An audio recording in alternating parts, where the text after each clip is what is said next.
Un vieil homme marchait chaque matin au lever du soleil. Il s'appelait Élie. Les gens du village disaient qu'il avait traversé des tempêtes que peu d'hommes auraient supportées.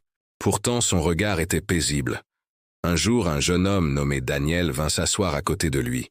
Il lui demanda « Maître, comment faire pour réussir ma vie ?» Élie sourit doucement et répondit « Une fois que tu choisis l'espoir, tout devient possible. » Daniel ne comprit pas tout de suite.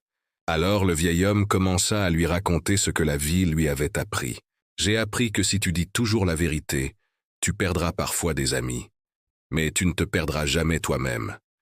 J'ai appris que pour connaître le chemin à venir, il faut écouter ceux qui en reviennent. Ceux qui ont souffert, chuté, échoué, sont souvent les meilleurs guides. Ce qui t'inquiète finit par te dominer. Si tu nourris la peur, elle grandira. Si tu nourris la foi, elle déplacera des montagnes. Mais ton doute, lui, construira des murs devant toi. » Daniel écoutait en silence. Élie continua. « Il n'y a pas de bonne manière de faire une mauvaise chose. Les gens peuvent parler avec élégance, promettre avec douceur, mais observe leurs actions. Caractérise les hommes par ce qu'ils font, pas par ce qu'ils disent. Tu ne seras jamais trompé par leurs actes. Et prends l'habitude de mettre fin aux conversations qui rabaissent les autres. Un esprit sain ne trouve pas du plaisir à salir quelqu'un. » Le vent soufflait légèrement. « Lève-toi tôt, » dit Élie. « Se lever tôt raccourcit le chemin vers tes rêves.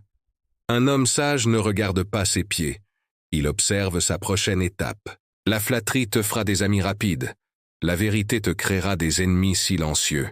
Mais l'adversité, elle te rendra sage, pas riche. Et méfie-toi du flatteur. Il tient de l'eau dans une main et du feu dans l'autre. » Daniel baissa la tête. Il pensait aux gens qui l'avaient déçu. Élie reprit. « On ne peut pas rendre quelque chose beau par la force. Quand tu prêtes attention, tout devient un enseignant. Si tu as un problème avec tout le monde, alors le problème, c'est peut-être toi. Le silence est une barrière autour de la sagesse. Parler vient de la nature. Se taire vient de la maîtrise. » Le jeune homme demanda « Et comment reconnaître une belle personne ?» Élie répondit « Elle voit la beauté chez les autres. Lis plus de livres. Pose plus de questions, écoute avant de juger. Tout le monde porte une histoire invisible. Si tu veux préserver ta valeur, n'explique jamais ton prix. Ceux qui doivent comprendre, comprendront. » Le soleil montait. « S'inquiéter, » continua Élie, « c'est parier contre soi-même.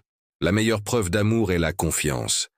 Et la meilleure façon de gérer les gens faux est de rester vrai. La jalousie ne ronge que celui qui la porte. Celui qui te met en colère te contrôle.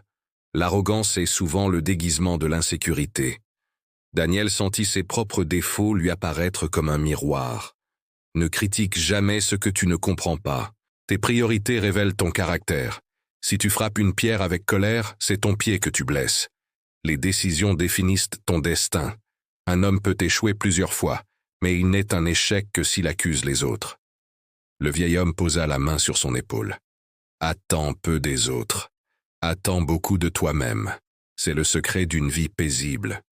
Il est normal d'être en colère, mais jamais d'être cruel. Si tu veux apprendre beaucoup, agis comme si tu ne savais rien. Le monde est un professeur sévère. Ses leçons coûtent cher. » Daniel demanda « Et comment diriger les autres ?» Élie répondit « Commence par les suivre. Observe, comprends, respecte. Presque tous les hommes supportent l'adversité. Mais donne-leur du pouvoir, et tu découvriras leur vrai caractère. Ne remets jamais à demain ce que tu peux faire aujourd'hui. Les erreurs sont pardonnables si tu as le courage de les admettre. » Le silence s'installa un instant. Puis Élie conclut. « La discipline, c'est choisir entre ce que tu veux maintenant et ce que tu veux le plus. Si tu n'arrives pas à décider, la réponse est non. Aucun grand esprit n'a existé sans une touche de folie. Une erreur qui t'humilie vaut mieux qu'un succès qui t'aveugle. Sois quelqu'un de bien. Un homme sage ne sait jamais tout. Seuls les idiots croient tout savoir. Les bonnes décisions viennent de l'expérience, et l'expérience vient souvent de mauvaises décisions. » Daniel resta longtemps assis, absorbant chaque mot. Avant de partir, Élie dit une dernière chose. « Aucun arbre ne peut atteindre le ciel si ses racines ne plongent pas profondément dans l'obscurité. Les gens pensent juger le monde, mais en réalité, ils révèlent leur propre caractère. Si cette histoire t'a parlé, écris en commentaire la phrase qui t'a le plus marqué. Partage-la avec quelqu'un qui a besoin d'entendre ces vérités aujourd'hui. Abonne-toi pour plus d'histoires qui éveillent l'esprit. Et rappelle-toi, la vie est simple. C'est nous qui insistons pour la compliquer.